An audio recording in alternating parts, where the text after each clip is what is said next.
you everyone for taking some time to join us today.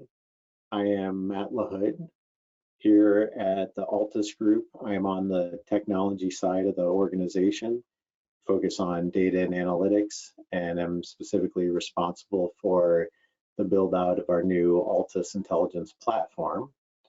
I have with me today Paul Maloney, who is one of our most esteemed technical experts.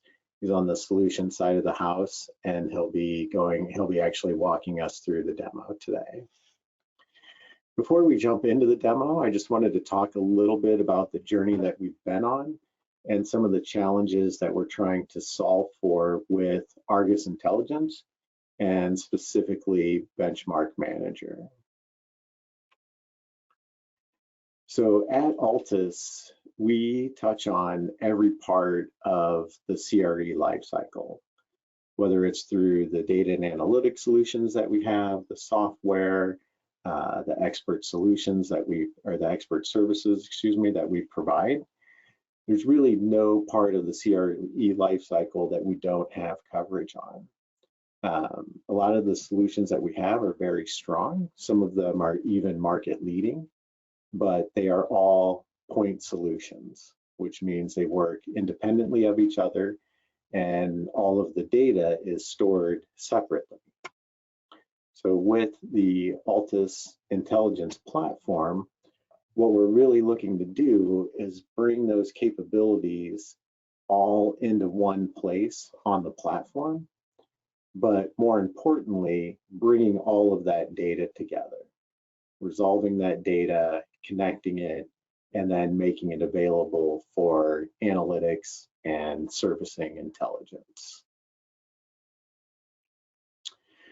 Really, in order to be successful in delivering intelligence, we really need to bring together the expertise that we have, the technology, and the analytics.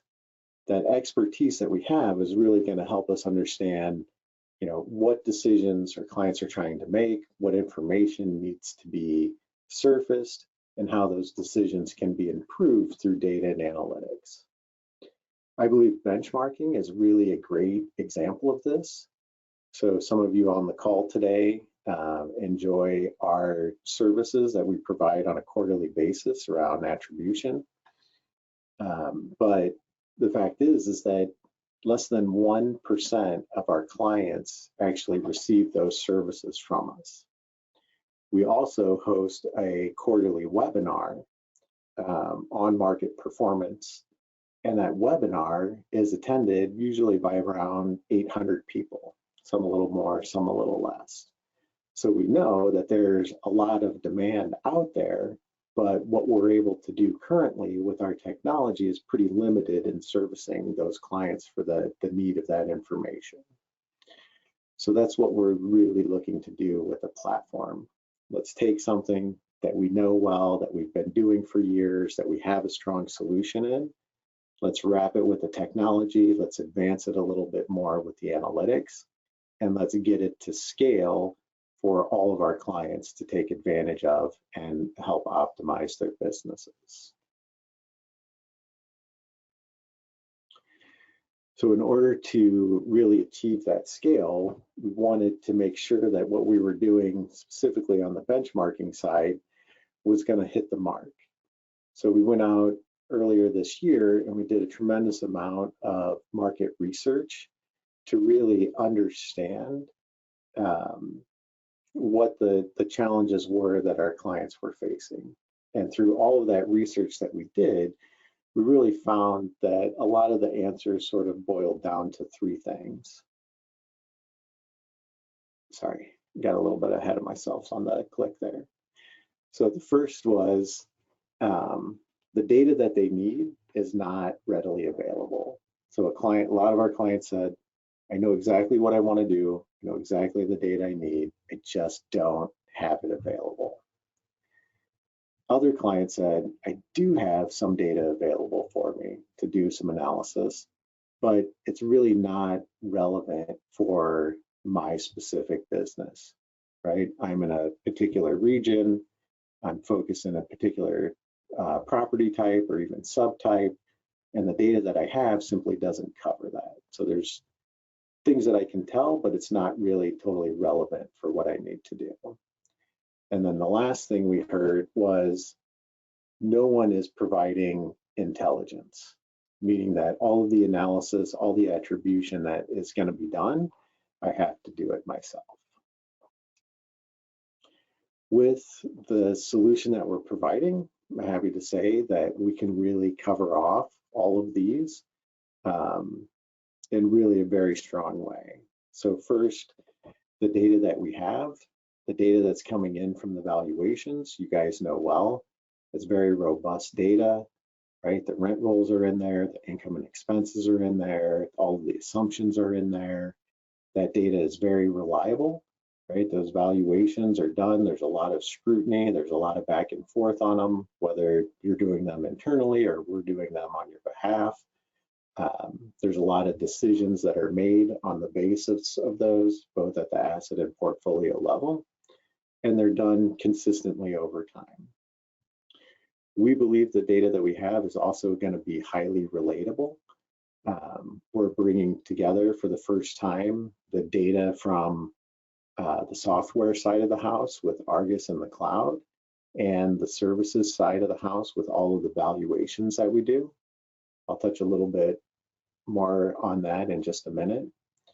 And then the last thing is we're really specifically focused on providing intelligence, right? We're not just going to provide a set of numbers. We're not just going to give you, here's an average market rent, right? That's interesting, but it's not intelligence. With intelligence, what we want to do is really focus on that attribution. So here's how the portfolio values have changed. Here's how the market has changed in that benchmark. Here's how that breaks down into a yield and a cash flow and the components and how each of those components have changed. So you can really start to assess how has the portfolio changed versus the benchmark. So hopefully that gives you a little bit of context and view into what we've been working on and some of the things that we're trying to provide. I'll turn it over to Paul now to go through the actual demo.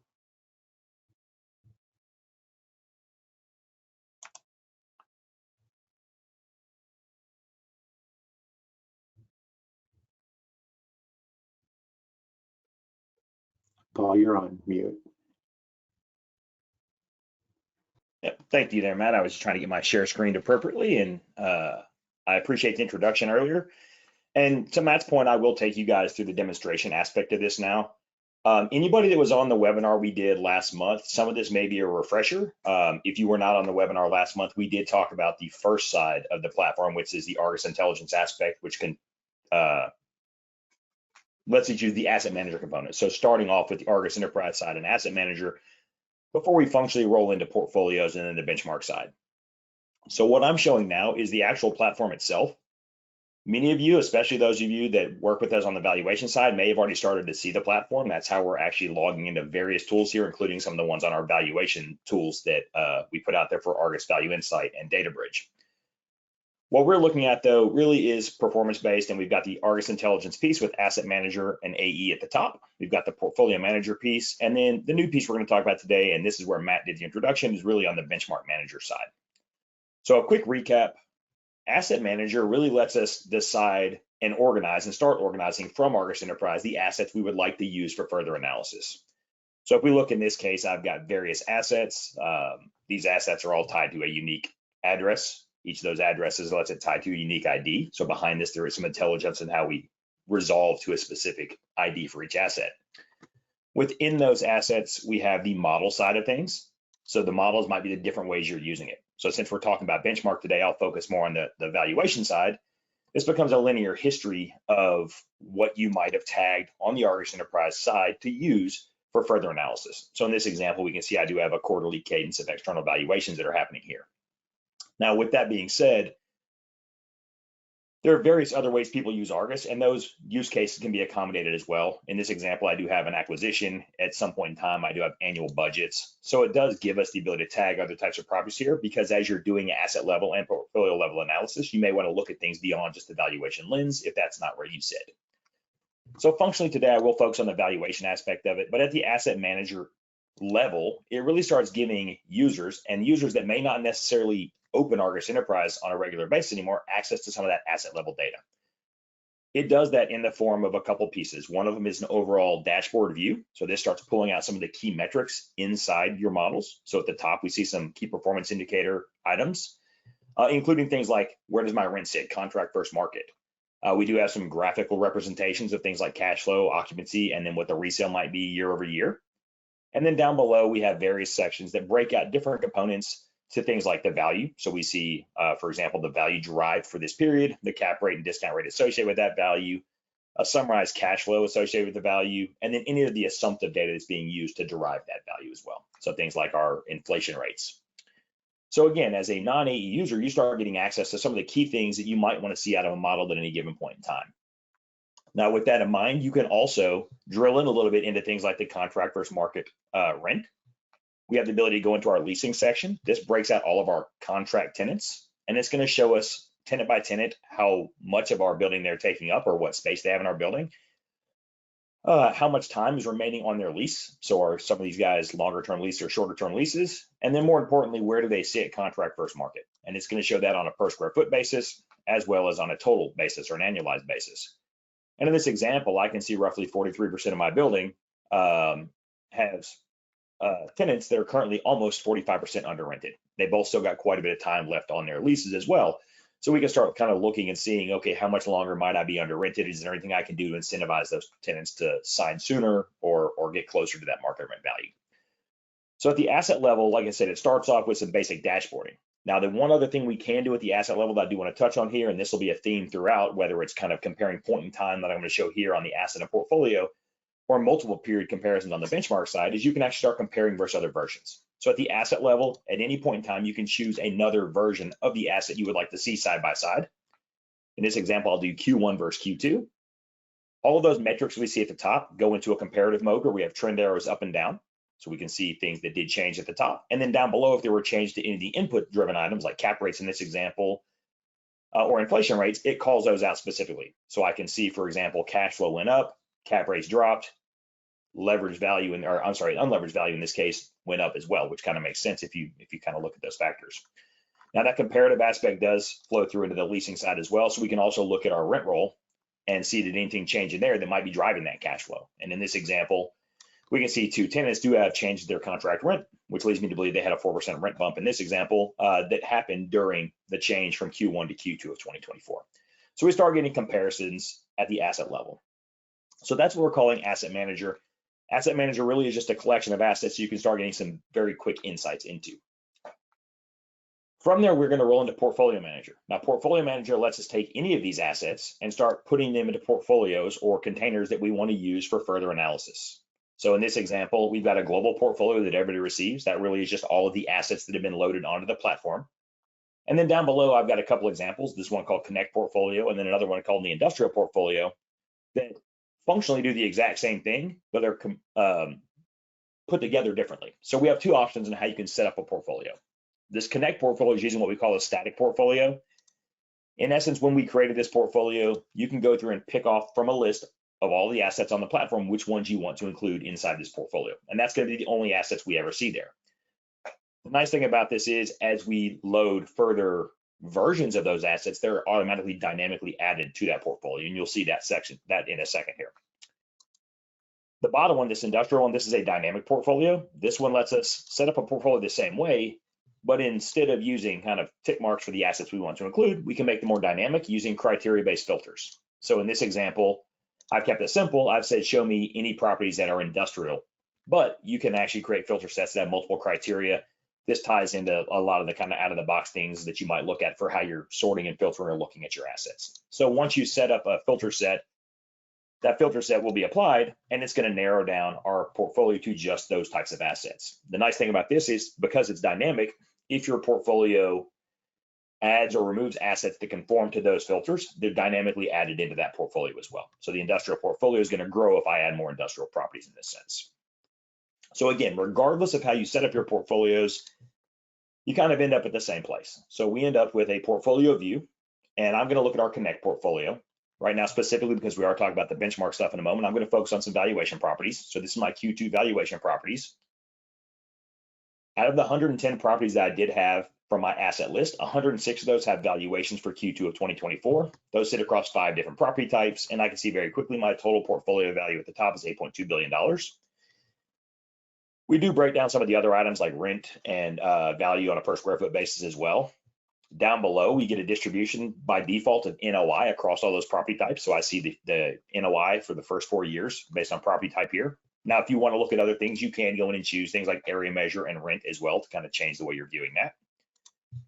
And then down below, for each one of the assets that's in the portfolio, we start seeing the valuation-based metrics. So what was the valuation date for this period? What cap rates and discount rates were in place?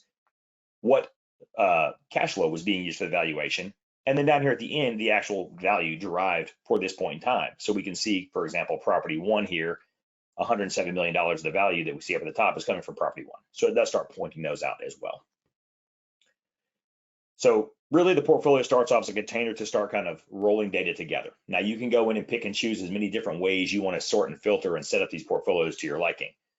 Once you have those in place though, you can compare just like we did at the asset level. So if I want to go and start telling another story on my data, we can look at what happened point in time to point in time. So from Q1 to Q2, what happened in my portfolio. When the dashboard updates, very much like at the asset level, we do start seeing kind of the trend arrows at the top. So these key performance indicators at the top do have the trend arrows, and then down below, we will start seeing green or red where things have gone up or down or changed.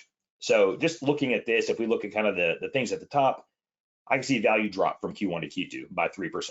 I can also see the number of assets drop from Q1 to Q2. So I can assume some of that value change may be to the fact that I have less assets than what I did the previous period. And that would make sense. Cash flow has dropped, value dropped, et cetera. But I can also see down below that across all of my asset types, cash flow has dropped, which leads me to believe that regardless of the fact that we sold an asset or no longer have an asset in this portfolio, cash flow across the board has driven some of the downward trend in my value. So we can kind of see that here in the middle. And then down below, it starts calling out specific assets that may have something going on that we may want to look further at. So for example, property 1, we can see cap rates went down, cash flow went down, and ultimately if we scroll up to the right, the value went down as well. The value went down just a little bit. Versus property 10, right below it, we can see from a pricing perspective, the cap rate stayed the same, but we had a big drop in my cash flow in this instance. So the nice thing about this is if you want to go investigate an asset, if you click on the hyperlink to the asset from that comparative page, it does take you to the comparative view for that specific asset on the asset manager side. So now we're looking at Q1 versus Q2 for that specific asset, and we can start kind of drilling in and saying, hey, what might be driving the value changes here? And we can see in this case, there was a huge change in cash flow. And in fact, if we look down here on the cash flow side of things, we can see there was a huge uptick in the amount of leasing and capital costs, which is driving that cash flow negative for this period. So the portfolio manager aspect really does allow us to start kind of putting things into containers, see how those containers compare period over period, start making insights on my own data, and what might be driving the value change to my portfolio. That leads us now from kind of working with just your own data into the benchmark aspect of it. So the portfolios we've set up, like this Connect portfolio, we can now use on the benchmark side. When we move into benchmarking, we're going to see a couple pieces of the screen here. So at the top, again, we have the selection of portfolios we can pick and choose from. We've got the data set that we're kind of comparing against. So this is that data set that Matt described there with the 2 trend arrows where we've got some coming from our valuation business and some coming from that broader cloud. Now you can pick and choose between how you want to see that. You can pick the period you're looking at this as of. So right now I'm looking at the most current quarter I have, but you could pick a different quarter and you'll see on the trend side in a moment, you can have up to 20 consecutive quarters you're looking at any given point in time. You can also pick how you're seeing it. So I'm looking at it quarterly, but you can see this annually or in 3 or 5 year chunks. So again, you got to pick and choose kind of how you want to look at it. Once you've set your parameters at the top, you start kind of seeing a little bit of insight immediately into what's going on in your portfolio. I can see my portfolio has 105 assets compared against 11,830 in the data set that I'm comparing against right now. And the first thing that gets called out to me is that my portfolio has not performed as well as the assets in the benchmark portfolio here. And in fact, this negative 1.8% depreciation in this case is showing me that my portfolio depreciated considerably more than the benchmark. It then starts to break that down into 2 distinct stories. On the left-hand side, we have a yield effect and a cash flow effect. So this is where we start putting some of the insights into it. How much of my change in value and the portfolio's change in value was due to the pricing side of things, so on the cap rate or discount rate side, and how much was due to the cash flow side. So we can see in this example, my portfolio depreciated almost 2.5%. The benchmark depreciated by just over 0.5%. And we can see kind of on the yield side, it's pretty consistent. I'm a little bit off the benchmark, but not by much. First, on the cash flow side, we can see from a cash flow perspective, the portfolio on the benchmark side actually appreciated just a little bit versus mine depreciated considerably. So I'm down a 1.5 on the cash flow effect versus the benchmark. And we can see some of the key drivers of what happens on a quarterly basis from a valuation side to see what might be driving that. Was it occupancy driven? Was it contract rent driven? So for example, I can see my contract rent's rising, but it's still rising at a slower pace than the benchmark. I can see my capital cost ratio is considerably higher in this example than what the benchmark is. So it gives me key things that might be driving kind of the elements of change in my portfolio. So again, this is going to start getting into the number side of things. Now the right-hand side of the screen gets into the selection and allocation side of it. So how much of the change in value is due to the composition of my portfolio? Now, in this example, I can see on the left-hand side things where I'm over allocated or have chosen assets that are not performing as well as those in the benchmark. And specifically, it calls out things like office. I'm over allocated compared to the benchmark, and this purple being the selection side, the assets I've selected on the office side are not as good as those in the benchmark, or not performing as well as those in the benchmark. The industrial, we can see kind of more purple, not blue. That just means that I'm probably close, and we can see the allocation score here. I am very close to what the benchmark is, but again, in certain areas, the assets I've selected may not be performing as well. So we can kind of see a basic score up here, and that's reinforced down below. If we look at all those key property types, now we get to see kind of how do they compare. And if we look at office, for example, we can see my portfolio is 44% office and the benchmark's 23% office. So I am, again, considerably more invested in office than the benchmark is. And on the depreciation side, in this case, I've depreciated a lot more than the benchmark has. So it does kind of call that out here. And then it drills in a little bit further into the CBSA level as well. So we see the top 15 CBSAs here in the US. And we can see are there specific places where I'm performing better or worse. So again, kind of big picture, you start getting two stories. Now that story right now is point in time, and it's from the current period I'm looking at. So in this case, Q2, comparing to the last period. But as I mentioned earlier, there's ways to look at this kind of over time. So if we go down just below here, we see there is a 5-year look back aspect to this. And that 5-year look back now allows me to kind of see a couple things. So at the top, how much has my value changed over that 20-quarter history in this example, based on cash flow or yield. So we can kind of see the picture here of what's going on. And recently mine has been more yield based, as well as how much of it has changed based on the selection of assets or the allocation of assets I've got kind of in my portfolio as well. So you kind of get the visual picture that breaks out that section we saw on the first screen. And then down below on those key metrics that we have on the left-hand side, how does my portfolio compare against the benchmark? So for example, on cap rates, we can see I'm kind of trending back towards, but still kind of even spread there as we move forward, versus some of the things down here may not be as consistent. So my rent growth is getting closer. My occupancy appears to be kind of coming back up towards it, but is lower at this point in time. So this gets into the 5-year, or I'm sorry, the main metrics that we can see up to 5 years or 20 quarters worth of data. We can also go a little bit deeper and get into the asset side of things. So the asset analysis is going to show us each one of the individual assets and how their overall weighting is affecting my portfolio change. So we can see kind of problem assets over here on the right-hand side, things that are darker red versus light red versus green. So we do have things that are performing well in our portfolio as well. So the asset level analysis, very much like everything else, we can kind of see each asset and how it's performing.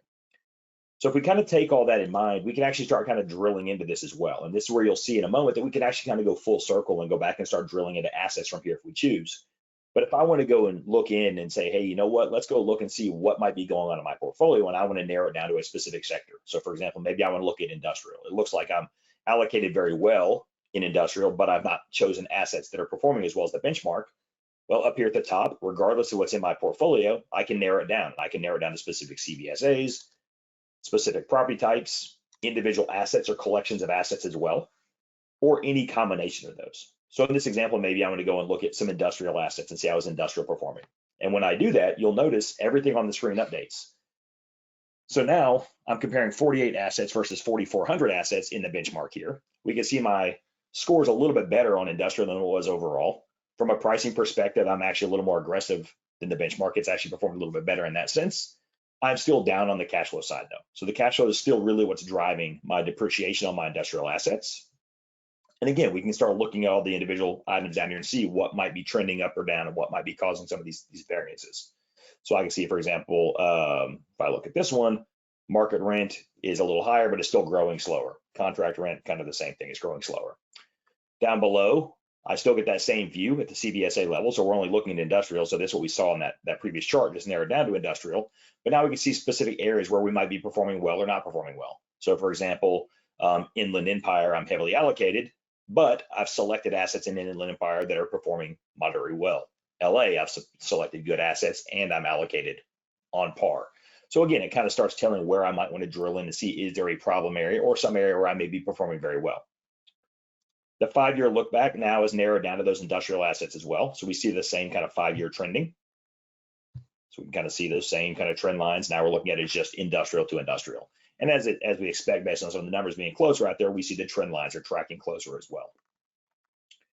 And if you want, like I said, you really can drill in further. So if we wanted to go drill in and look at a specific market, so I think Inland Empire was one of those called out there. If I look at that one, now we're comparing 10 assets versus 258 assets in Inland Empire. We can see from a cash flow perspective in Inland Empire, I'm performing actually better. My portfolio is depreciated less than the benchmark has in this case, and I'm still pretty close on yield. So I'm a little over allocated in this area, but the assets I've selected in this area have been performing pretty well. So again, now we've got the 5-year trend on those assets and what's going on in those assets. And then if we wanted to, we really could start drilling in as well. So like I can make some assumptions here. I see my OPEX ratio appears to be kind of considerably lower, so I'm operating my buildings better. But if I wanted to go now look at these assets and say, hey, are there specific assets performing good or bad? This kind of breaks it down. So I can see, okay, well, one asset specifically, so property 13 is not performing all that great. Property 114 appears to be performing really, really well. So maybe I can go and look and say, hey, what am I doing different at this property that I might be able to do at some of these other properties? So it starts kind of telling me where I might want to look at these assets. I can also on this screen drill in, we see kind of the appreciation. So like, for example, property 114 appreciated this period. How much was due to cash flow and yield? And we can see yield, it's 0%, but we could drill in and see where they're changed on things like cap rates and discount rates. Same thing on the cash flow side. So I can drill in, it will show me some of the key things that have changed here as well. So did rent change or occupancy change, or did my expense ratio drop and things like that? So it kind of starts showing us things that we might want to look at, or things that we might want to go and investigate further on. Why am I performing so much better on one asset versus another? So from that, like I said, if we want to drill into an asset and go see positively or negatively, this kind of takes us full circle back to the asset side of things. It takes me into, in this example, property 13 for that valuation period. And we can start now drilling in and saying, hey, let's go look at our rent roll. Let's go look at our expenses and see what's going on. And I can see, for example, this one has very high capital costs happening right now. So maybe we're in the middle of some kind of rehab and I already know that. So that may be why my cash flow is down to this point in time, but we might expect it to get closer. So we can go in and say, hey, am I getting closer to kind of getting this $11 per square foot closer to the market rate? So the leasing side, again, we can go back and start telling those stories. So big picture, we start off on the asset side. We have the ability to kind of track and look at the assets. We load those assets into the portfolios. So in this example, we were focusing on that Connect portfolio. That's all on our own data and doing a comparison kind of point in time versus point in time to then come into the benchmark where we can now start seeing how are we performing against a peer set of data on a varying market and asset class basis. So all of that brought together right now is what we're calling ARGUS Intelligence with Asset Manager, Portfolio Manager, and Benchmark Manager.